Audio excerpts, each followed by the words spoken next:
It's the end of 2021, not 2001 as I thought in my last video. Sorry for confusing anyone. It's been a very long year. It's time for me to look back at all the reviews I did and pick 10 of my favorites. Just to remind all of you, I mostly review Nintendo Switch games. This year's list has one PC game, but it's a bit of a cheat since I bought it for the PC, but the Switch also has it as well. So there's a hint for an upcoming listing. I looked back at all the games I reviewed and reevaluated what I thought of them. This list was way easier than my worst list. Also, the game doesn't have to be released this year. I just had to review it this year. So with that said, number 10. Cozy Grove. Just like I promised in my worst video, this is number 10. It was on my worst list due to the slow-moving story, as well as not running very well on the Switch itself. However, the title was very fun, but you can only really play it for 30 minutes a day. When I played it, there wasn't really that much to do. The creators have added more in updates to make it more enjoyable. I love the way that the creators will listen to the players and tweak the quests, as they've already fixed some of the issues that I had while playing it, by making some of the quests less difficult. So as much as I didn't like the story, I think the game itself is actually quite good.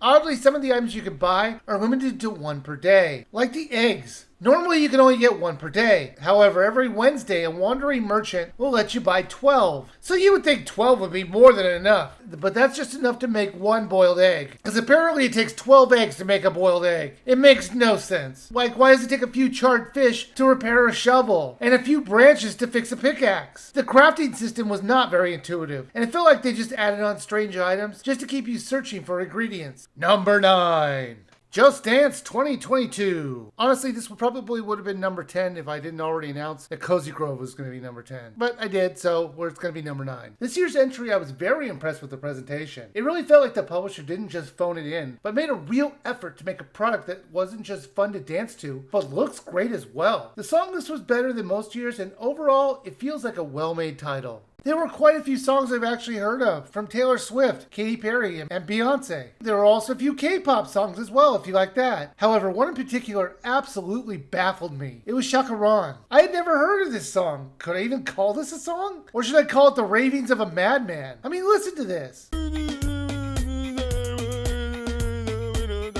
This song is actually a real thing. I looked it up. This has to be the easiest karaoke song in existence. Here, let me try. I sound like Frankenstein's monster. I have a better beat than that song. They actually have song lyrics for this. And while I assume they got this from the official sheet music, nothing what he's saying sounds like the lyrics. This is the kind of song that Just Dance needs to get rid of. I don't think anybody was clamoring for this. I feel they got offered it as a free giveaway with another song they licensed. I can't imagine they actively went looking for this insanity, even as a nonsense kid song. Number 8. 3 out of 10, Season 1. I enjoy point-and-click adventure games, and this is very loosely that sort of genre. You might even call it a walking simulator with some minigames. I enjoyed these bite-sized stories, which normally lasted about 30 minutes. It's broken down into episodes that these video game creators have just gotten into. It's like a workplace comedy. So if you ever wanted to play a TV show, this is about the closest you're ever going to get. Have you ever wanted to see what happens when people get together to make a game? Normally, I would assume they try to go for the gold. Well, this tells the story of a company who doesn't even want to go for the bronze. They just want to put out a game, even if it's not very good. So basically, this was the story of Data Designs. Just kidding, just kidding. This is the story of a mobile company, I believe. I have to assume the game they're making is a mobile game. Number 7. WarioWare, Get It Together. WarioWare titles are usually fun, bite-sized little games, and this is no exception. I really enjoyed the microgames this had to offer. The reason this is so high on my list is that the microgames felt hampered by the need to have every character being able to play in it. It just kept it too simple. But the title, though, is very enjoyable to play. There were some characters that auto-moved, or ones that were fixed in one direction, and even ones that could teleport around the screen. It was usually one gimmick per character. Instead of making good characters, they decided to break up the moveset so one character could do one thing. Sometimes two if they could fly. They must have said to themselves, this sort of gameplay worked great in Balan Wonderworld. Why not here? And yes, I'm being sarcastic to the people lucky enough not to play boring Wonderworld. And before you ask, no, I'm not going to review it. I put a few hours into it and it was so dull and frustrating, I just had to stop. Number 6. The Great Ace Attorney Chronicles. My review was originally just about the first game in the two-part series. Now that I finished both parts, I can say I really enjoyed the whole package. I did miss Phoenix Wright though, but the new protagonist was just as fun. Sure, it had its issues, and the main villain was obvious, and might as well just spend the whole series twisting their mustache. Overall, I was really entertained by it. There's also a new way of finding someone guilty or not guilty, which is the jury system, where they have 6 random members of the public. If everyone in the jury finds your client guilty, you can actually bully the jury to find out why they voted the way they did, and maybe find 2 jury members who disagree with each other and pit them up against each other to help your case and have them change their vote. It was actually a lot of fun. These people vote guilty or not guilty by launching fireballs into the weighted scales. It was just crazy. These jury members would change their mind so much, I thought they were just doing it so they could just keep firing projectiles. The judge sure is brave to be sitting in the middle of that fire. One wrong move and he'd be set ablaze. Number 5. Valiant Hearts: The Great War. I go from a game that really entertained me to one that made me cry. This is a proper point-and-click adventure game that is more focused on telling a story than puzzling you to find an answer to some crazy setup they created. That's not to say there aren't some tricky puzzles to solve, but you're going to be more focused on the story and the characters the entire time. You play as a few different characters, and you'll become very attached to them by the end. The places that you go are based on real locations, and depict the horrible natures of war, and all the destruction it caused. You will see random people die, or at least get hurt. While it won't get graphically violent, sometimes the things you don't see can be just as intense. As serious as his story can be, it can also be incredibly goofy at times. Its tonal shifts were a little disconcerting. When you deal with death and loss, just to pivot to a Benny Hill type music, and driving in a car and dodging all kinds of things kind of felt a little weird. Number 4. New Pokemon Snap. I enjoyed the original game, but I always wished it was longer. Well, they certainly gave me my wish, as there are way more zones for you to take pictures in than you might expect. When you look at the map, you might think there's only a few places to go to, but there's over 10, and you could double that if you factor in the nighttime mode. Plus, they added even more in with the DLC. I could see young kids really enjoying this. Plus, there's plenty of things for older kids to do as well. It's a perfect evolution of the original title's idea. I do think the game could work even better if you could stalk the Pokemon and get in the right positions for the shots.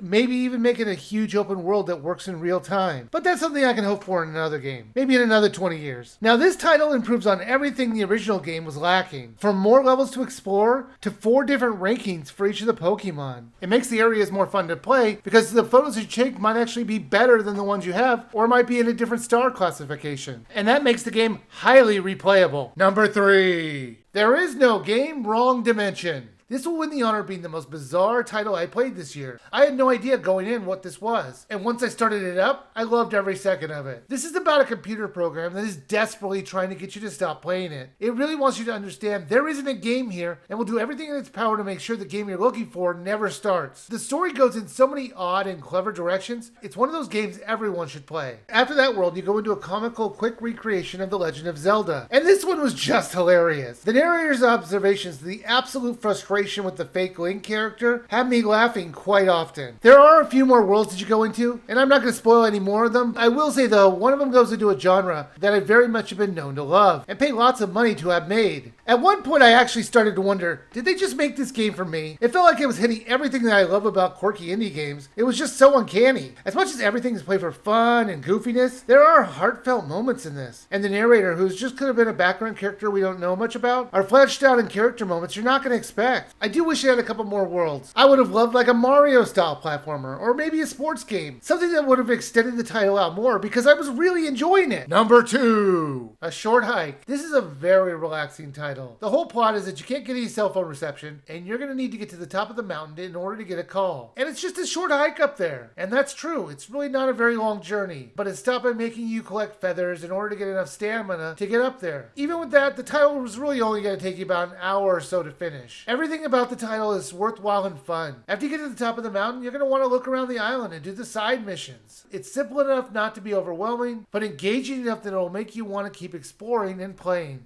You can actually climb up on any part of the mountain, and you can use that fact to cut through this game fairly quickly. To slow you down, you can only do this for as long as you have golden feathers that you've collected, and those are kind of like a stamina meter. You start out with none, and you can collect them by finding where they're hiding, or you can just buy them with the currency that is all over the island. Someone really has a hole in their pants because you just find change everywhere. To get to the top of the mountain, you're going to need 7 feathers. And it's not hard to get that many. It took me actually a couple more just to finish this, because while you could technically quickly finish this with 7, it will take some very clever moving through the world to pull this off. I would just wait until you hit 8 or 9. Number 1. Super Mario 3D World plus Bowser's Fury. When I reviewed this game, I merged in the audio from my original review with the Little Wiiviewer and Littlest Wiiviewer to make one big review. We all really enjoyed 3D World, and I really loved Bowser's Fury, mainly because I saw this as a test of what could come in future Mario games. Having self-contained levels in small areas with the ability to leave or move around. I do wish Bowser's Fury was longer, but since it also comes with 3D World as well, I think it's definitely worth the money, and it was an easy pick for the best game that I reviewed this year. This feels like sort of a proof of concept than a game itself, if that makes any sense. There's a lot of fun gameplay in this, and I liked a lot of what they were doing, but it felt like when they made it, they didn't want to commit into making a full-featured game, and kept it on the short side to see if people responded well to it. Well, I sure did. I love the open world. It took what was enjoyable in Mario Odyssey by giving us the freedom to go wherever we want, and giving us also goals and small areas for us to explore. It felt like instead of going on a map screen to get us from level to level, we would just walk there, and it was completely seamless. Well, that's it. Another year has gone by. I want to thank everyone who's watched my videos over these years. Now, to start up the new year, I'm going to do something a little bit different. I'm going to review the Danganronpa trilogy, one game at a time, and maybe review Danganronpa as Ultimate Summer Camp. I've not decided. Thank you all for watching, and I hope you all have a happy new year.